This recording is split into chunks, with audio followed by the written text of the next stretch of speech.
Picture the Caribbean, 1717. A vast expanse of turquoise water stretching from the coast of Cuba down past Hispaniola through the Windward Passage, spilling out toward the open Atlantic. Now trace the routes. From Port Royal, Jamaica, a line cuts northwest toward Havana. From Nassau in the Bahamas, another line drops south toward the coast of Venezuela. And somewhere between those routes, a third line. This one doesn't follow any charted course. It zigzags, doubles back, cuts through shallow inlets that no merchant ship would dare to enter. That line belongs to a pirate vessel. And somewhere aboard that ship, behind a locked door at the stern, one man sits alone in a room that most of his crew will never see. The captain's cabin. We romanticize pirates constantly. The freedom, the rebellion, the black flag snapping in the wind. But we almost never talk about what it was actually like to be the man running the show. Not the swashbuckling legend, not the Hollywood version with a parrot on his shoulder. The real version. The man who had to navigate a ship, manage a crew of violent ex-convicts, negotiate plunder splits, avoid the Royal Navy, and somehow keep 100 armed men from murdering him in his sleep. And he did all of that from one room. A room that was part office, part bedroom, part war room, and part prison. A room that told you everything about where this man stood in the brutal hierarchy of pirate life. So what was that room actually like? What did a pirate captain's daily existence look like when the cannons weren't firing and the treasure wasn't being counted? The answer is stranger, more complicated, and more human than you'd expect. Let's start with the room itself. The captain's cabin sat at the stern of the ship, the very back end, usually on the upper deck. On most vessels from the golden age of piracy, roughly 1680 to 1730. This meant a space directly beneath the poop deck or integrated into the quarterdeck structure. The location wasn't random. The stern offered two things a captain needed desperately: privacy and elevation. Being at the back of the ship meant the captain could watch everything happening on deck without being in the middle of it. And the elevation, even a few feet higher than the main deck, gave him a vantage point that reinforced his authority every time a crewman looked up. Now, the size of this cabin depended entirely on the ship. On a small sloop, which many pirates preferred for speed and maneuverability, the captain's quarters might be no bigger than a modern walk-in closet, maybe 8 feet by 10 feet. Enough room for a cot, a chest, and a small table. That was it.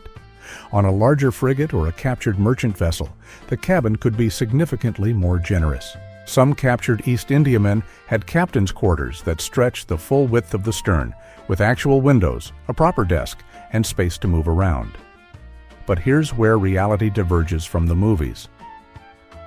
The captain's cabin on a pirate ship was not the ornate, chandelier-lit, map-covered room you see in films. On a legitimate naval vessel or a merchant ship, the captain's quarters were often furnished by the ship's owner or the captain himself.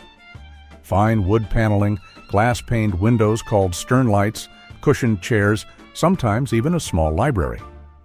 When pirates captured these ships, they inherited whatever was in that cabin. But pirates were not in the business of interior decorating. They were in the business of survival. What you'd actually find inside a pirate captain's cabin would depend on three things: what ship they stole, how long they'd been at sea, and how good their last haul was. On a freshly captured merchant vessel, the cabin might still retain its original furnishings. Polished wood, brass fittings, maybe a decent mattress.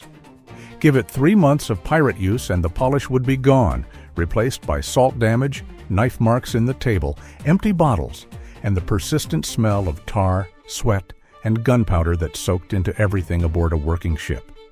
The furniture, when it existed, was practical. A desk or table was essential.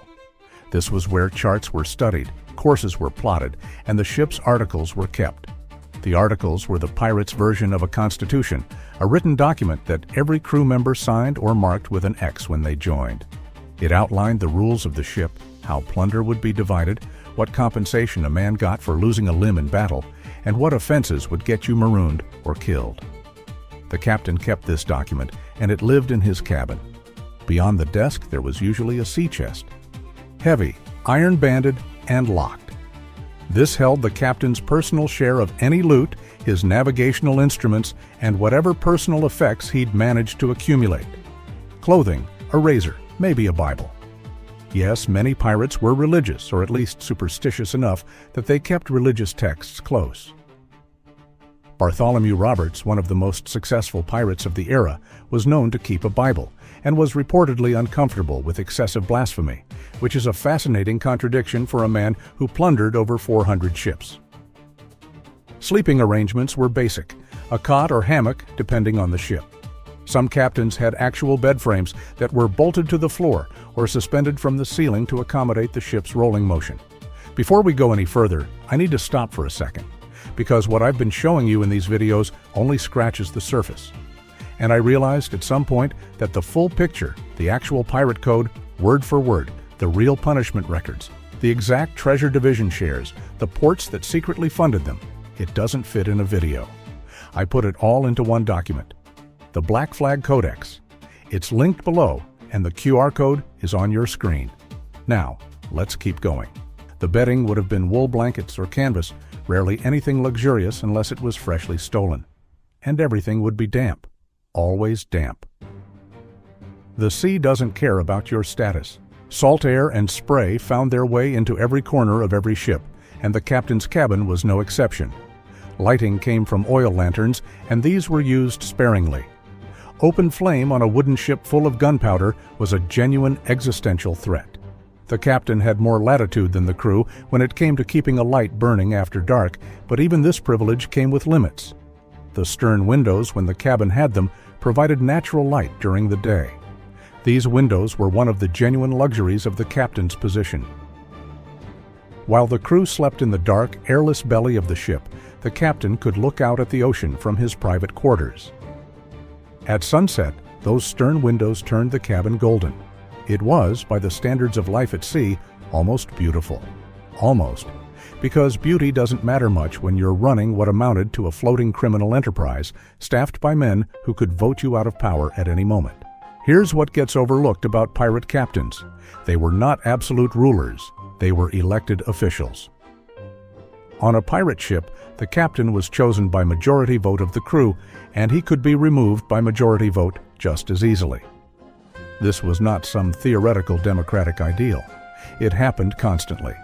Crews replaced captains who made bad decisions, who were perceived as cowardly, or who tried to claim more than their fair share of the loot.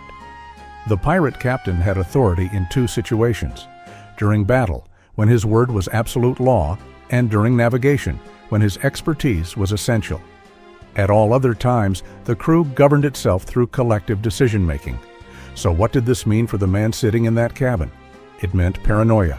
Constant, grinding paranoia. The captain's cabin wasn't just his living space, it was his political headquarters. Every decision he made, from which ships to attack to how provisions were distributed, had to be calculated not just for tactical advantage, but for how the crew would perceive it. Take too much and they'd vote you out. Take too little and they'd see you as weak. Show mercy to a captured crew and some of your men would call you soft. Show no mercy and others would whisper that you were losing control. The captain spent a significant portion of his time in that cabin thinking about his crew, not because he loved them, because they could kill him. Edward Teach, better known as Blackbeard, understood this dynamic instinctively. Historical accounts suggest that Blackbeard cultivated a terrifying persona, partly because he understood that fear was a more reliable management tool than affection. The stories about him lighting fuses in his beard during battle, the demonic appearance, the theatrical cruelty. These weren't the actions of a madman. They were the calculated brand management of a leader who knew his position depended on his crew's belief that he was too dangerous to cross. And much of that persona was maintained, refined, and strategized from his cabin. The captain's cabin was also the only place on the ship where true privacy existed. Pirate ships were incredibly cramped. A vessel that might have carried a crew of 20 under legitimate operation would carry 60, 80, sometimes over 100 men under a pirate flag. These men slept in shifts, packed into every available space below deck. Hammocks were slung 18 inches apart. Personal space didn't exist. The noise, the smell, the constant presence of other human beings, it would have been relentless. The captain's cabin was the only escape from that, and this privacy served a critical function beyond comfort. It allowed the captain to think without being observed, to study charts without the crew seeing his uncertainty, to count supplies without broadcasting how low they were running, and to have private conversations with his officers. The most important of those officers was the quartermaster. If the captain was the CEO, the quartermaster was the CFO and chief operating officer combined. The quartermaster was also elected by the crew, and he represented their interests against the captain's authority. He controlled the distribution of food, water, and plunder. He settled disputes between crew members. He administered punishment. In many ways, the quartermaster had more day-to-day power than the captain himself. And the conversations between captain and quartermaster, held behind the closed door of the captain's cabin, were where the real governance of a pirate ship happened. Imagine those meetings. Two men who needed each other but didn't necessarily trust each other, sitting across a table in a dim, rocking room, trying to figure out how to keep a crew of armed criminals happy enough not to mutiny. Where to sail next, whether the provisions would last, whether that rumor about a Spanish galleon was worth chasing, whether the new men who'd been pressed into service from the last capture could be trusted, whether the growing tension between the English sailors and the former slaves aboard was going to boil over. These were the real conversations of pirate command. Not where's the treasure? More like, if we don't find a prize in the next 2 weeks, half the crew is going to demand we put into port, and if we put into port, 20 of them will desert. Let's talk about what the captain actually did with his time in that cabin, because the daily routine of a pirate captain was nothing like what you'd imagine. Morning started early, usually at dawn. The captain would emerge from his cabin to check on the ship's course and the night watch's report. If they were actively hunting, he'd spend time at the helm or on the quarterdeck, scanning the horizon. But if they were in transit, covering the long, boring stretches between hunting grounds, the captain would retreat to his cabin for the bulk of the day. Navigation was his primary task, and it was genuinely difficult. The captain was expected to be the best navigator aboard, and often he was the only person who could use the ship's instruments with any real competence. A quadrant or backstaff for measuring the sun's altitude to determine latitude. A compass. A set of dividers for measuring distances on charts. An hourglass for tracking time. These instruments were kept in the captain's cabin, and their use was a specialized skill. Longitude was essentially a guess. The chronometer, the device that would eventually solve the longitude problem, wasn't reliably available until the 1760s. During the golden age of piracy, captains estimated their east-west position through dead reckoning. Speed was estimated by throwing a log overboard on a rope with knots tied at regular intervals, counting how many knots paid out in a set time. Hence the term knots for nautical speed. This was combined with compass headings and estimated drift to produce a rough idea of where the ship was. Rough, that's the key word. Navigation in the early 18th century was an act of educated guessing, and the captain who guessed wrong ran his ship onto a reef or sailed into the teeth of a hurricane or missed his target entirely and found himself in open ocean with dwindling water supplies. The charts themselves were often unreliable, copied by hand, riddled with errors, and sometimes deliberately falsified by competing naval powers to mislead enemies. A good chart of the Caribbean was a valuable commodity. Pirates stole them whenever they could, and the captain's collection of charts was one of the most prized possessions in his cabin. Some captains reportedly had charts that they'd annotated with their own observations over years of sailing. Depth soundings, anchorage notes. Stop for a second. What you just heard about the pirate code is the part that rewrites everything you thought you knew. But it only lands when you see the actual shares, the exact fractions written into the Articles of Agreement, the punishments, the port records, the names of the men who funded them from government offices. It's all in the Black Flag Codex, linked in the description. 5 seconds. Grab it now, because what comes next builds directly on it. Link is below. QR code is on your screen. Locations of freshwater sources on remote islands. These annotated charts were a captain's intellectual property, and losing them could be catastrophic. When the captain wasn't navigating, he might be writing. Many pirates kept journals, and the captain's log, while not as formal as a naval ship's record, served a similar purpose. It tracked weather, positions, encounters, and decisions. Some of these logs survived and became primary historical sources. Bartholomew Roberts's and Charles Vane's activities are partially known through captured logs and the testimony of crew members who described what they'd seen in the captain's cabin. The captain also spent time managing the ship's stores. Food was a constant concern. The typical pirate diet consisted of hardtack, which was a rock-hard biscuit that was functionally indestructible but also barely edible. Salt pork and beef preserved in brine barrels, dried peas or beans when they were available, and whatever fresh food they could steal, catch, or forage. Turtles were a prized catch in the Caribbean. So were fish, obviously, though fishing required stopping the ship, or at least slowing significantly, which could be dangerous if a Navy patrol was in the area. Water was even more critical than food. Fresh water stored in wooden barrels would go green with algae within weeks, developing a taste that one period account described as being like drinking from a ditch. Beer and rum lasted longer, which is one reason pirates drank so much of it.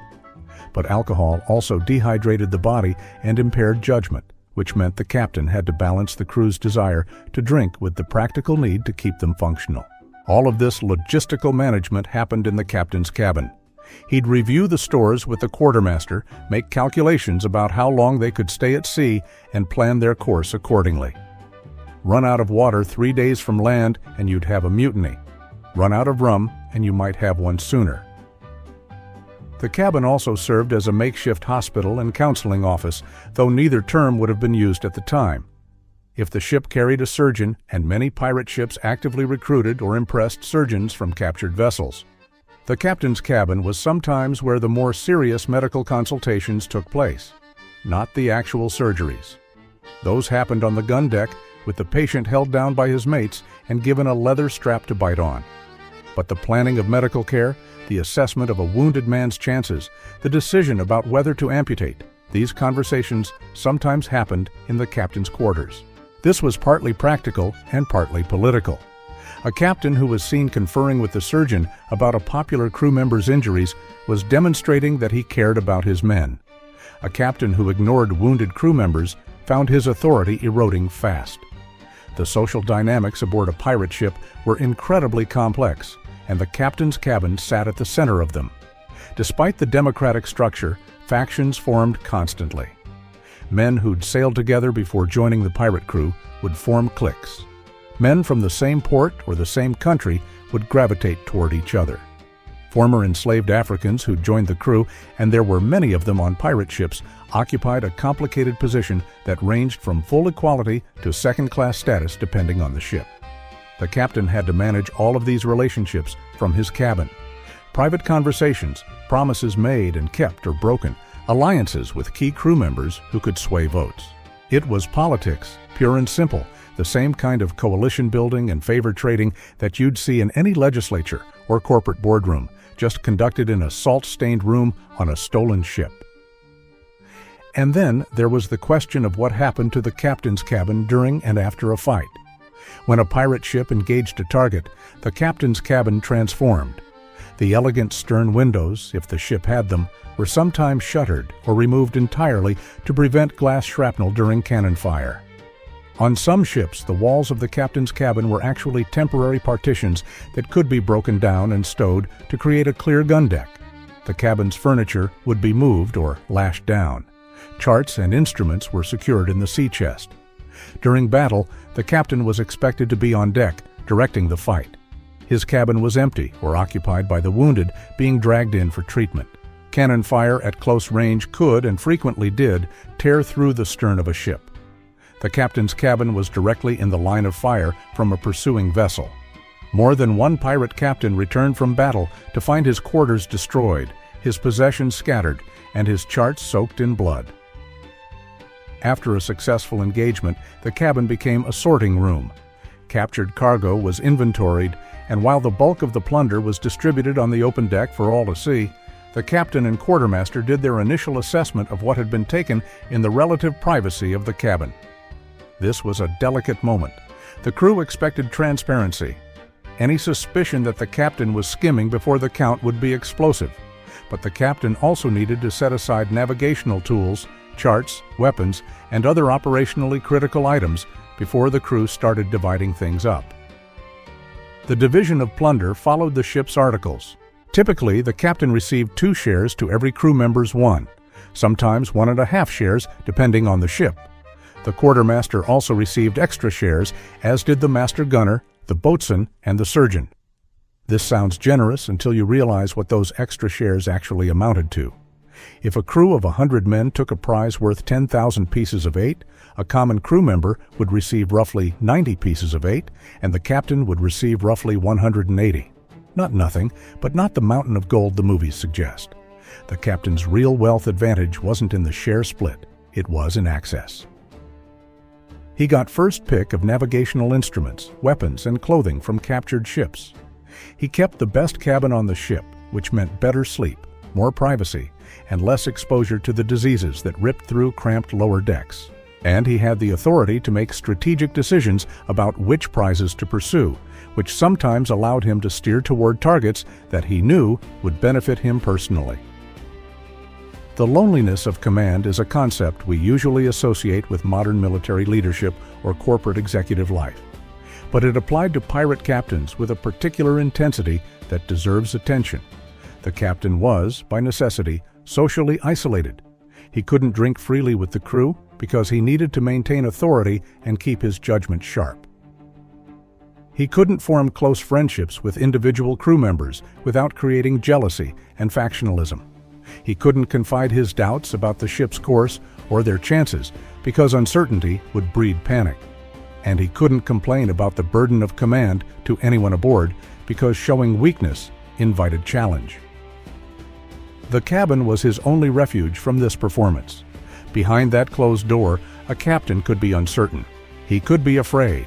He could sit at his desk and stare at a chart and quietly acknowledge to himself that he had no idea where the rumored treasure fleet was, that the water barrels were running low, and that 3 members of the crew had been whispering together for the past week in a way that looked a lot like a conspiracy. Some captains handled this isolation by leaning into cruelty. Charles Vane was known for his brutality, and historical accounts suggest that his viciousness was at least partly a response to the constant pressure of command. If everyone feared you, nobody conspired against you, at least in theory. In practice, Vane was eventually deposed by his own crew, who voted to replace him with his first mate, a man named Calico Jack Rackham. Other captains handled it through discipline and competence. Bartholomew Roberts ran a famously tight ship. His articles were strict: no gambling on board, no candles after 8 at night, no women disguised aboard, which was apparently enough of a problem that it needed a specific rule. Roberts maintained his authority not through fear, but through consistent success. He took prize after prize, his crew got rich, and as long as the money kept flowing, they were content to follow his rules. Sam Bellamy, known as Black Sam, took yet another approach. He was charismatic, populist, and reportedly treated his crew with genuine respect. Bellamy saw piracy as a rebellion against the wealthy classes who had denied men like him any legitimate path to prosperity. His cabin, by accounts, was less a throne room and more an open office, where crew members felt comfortable raising concerns. Bellamy's leadership style was ahead of its time. It was also cut short when his ship, the Whydah, sank in a nor'easter off Cape Cod in 1717, killing Bellamy and all but 2 of his crew. The Whydah, incidentally, was discovered in 1984 and became the first authenticated pirate shipwreck ever found. Among the artifacts recovered from the wreck were items from what appears to have been the captain's cabin area: navigation instruments, pistols, gold jewelry, a small silk bag containing what may have been Bellamy's personal treasure. These artifacts paint a picture of a captain's cabin that was both functional workplace and personal sanctuary, a tiny room containing everything a man needed to command, navigate, and survive. There's one more aspect of the captain's cabin that's worth examining, and it's the one that connects the age of piracy to something much more universal. The captain's cabin was the place where men made the decisions that defined them. Not the easy decisions, not the obvious ones, but the ones that didn't have good answers. Do we attack that ship and risk casualties, or do we pass and risk the crew losing faith in my judgment? Do we put into port for water and risk being caught by the governor's men, or do we ration what we have and hope we reach the next island in time? Do I punish this man for insubordination and make an example, or do I let it slide and hope it doesn't spread? These decisions were made in a small, damp room with bad lighting and the constant creaking of wood and rope. They were made by men who knew every single day that a wrong choice could mean death. Not metaphorical career death, actual physical, hanging from a gallows death. The Admiralty courts in London, Port Royal, and Boston had a simple policy for captured pirate captains: trial, conviction, and execution, usually within weeks. Some captains were hanged in chains, their bodies coated in tar, and suspended in iron cages called gibbets at the entrance to harbors as a warning to others. Captain William Kidd's body hung at Tilbury Point on the Thames for 3 years. Every captain who sat in that cabin knew that was a possible ending, and they kept going anyway. Was it the money? For some, sure.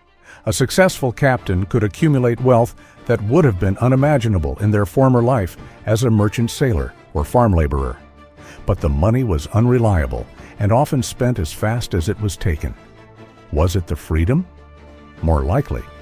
The captain's cabin, cramped and damp and dangerous as it was, represented something that most men of that era never experienced: autonomy, self-determination, the ability to chart your own course, literally, and answer to no king, no merchant company, and no social class that had decided your worth before you were born.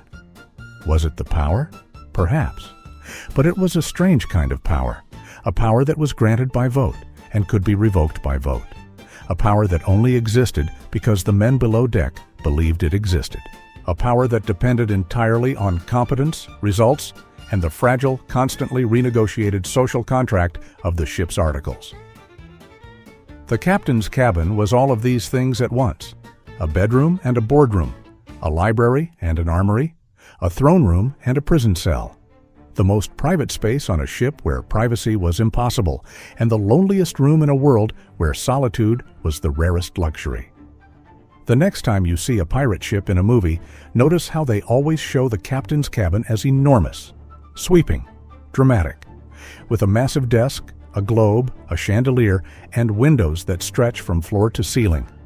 The reality was a room the size of your bathroom, with a hammock, a locked chest, a stack of stained charts, and a lantern that the captain had to be careful with because one careless moment could burn the entire ship to the waterline. And in that room, men made decisions that shaped the Caribbean. That terrified the Royal Navy and every merchant fleet on Earth. That created legends that have lasted 300 years, not because the room was grand, because the man in it had no choice but to be.